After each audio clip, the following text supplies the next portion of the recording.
So this morning, June 23rd, I was out on my property doing some work and having some road work done here.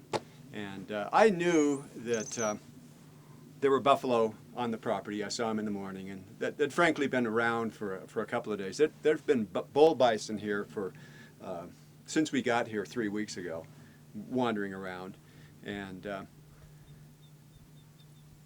while I was out, I noticed a dark pickup truck coming in my driveway, and I went out to greet them because a dump truck was blocking them from getting to my house. And it was a DOL agent, forget the fellow's name, armed, and he had his badge on, the whole 9 yards. And he requested permission to haze buffalo off of my property.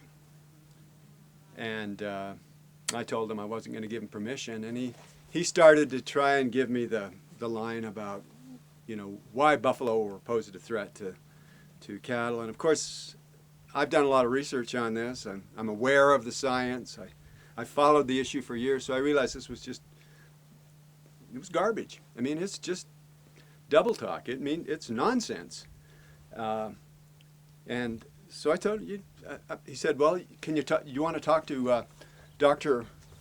Marty, the state veterinarian? And I said, well, I'll talk to him. I said, but the governor said that you, with his executive order, that you've got to have my permission. You can't just haze these buffalo off my property without my permission. And he said, well, the governor, we've been in consultation with the governor's office on this issue. And I said, well, I'd be more than happy to talk to the governor about this. I think that would be great. And the conversation really didn't go anywhere from there, but he basically told me that he was going to they were going to come onto our property and haze the bison.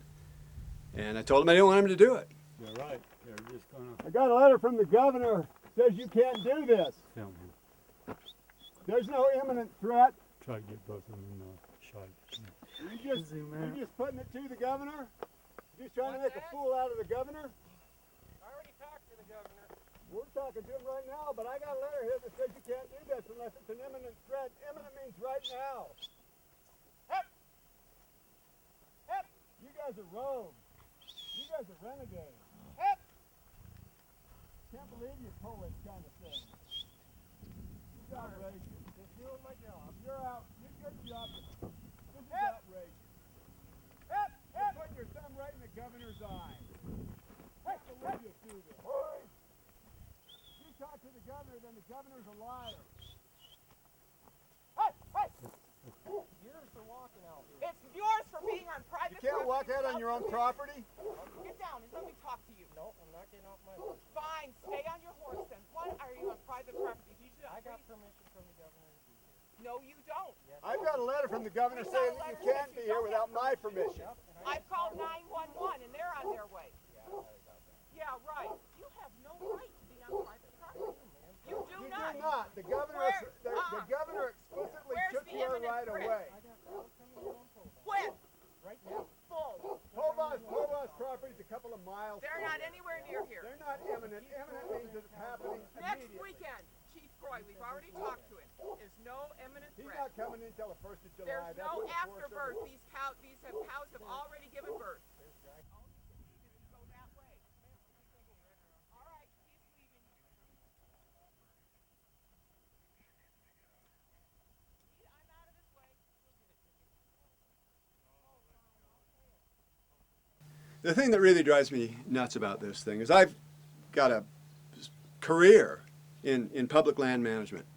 I graduated from Utah State University with a forestry degree, and I had a 28-year career with the Forest Service, including, in fact, I worked here as a seasonal on the Hebgen Lake District while I was going to forestry school. So I'm very familiar. I even worked in the sawmill in West Yellowstone. I'm one of the few guys, and was here during the earthquake. So I've been around this country a long time. And then I was a district ranger in Colorado, and I had another job managing the Forest Service ski area program. But so I know how you deal with people from a natural resource management standpoint, and how you have to have a rational basis for what you're trying to get people to do. These people with the Department of Livestock have told so many stories. They have absolutely no credibility at all. And I'm just so frustrated with this whole situation that I just don't know what to do about it. I guess you just have to keep on keeping on and do what you can, but it's really disappointing. Seems like every time you make a step forward, you take 2 steps back with these guys.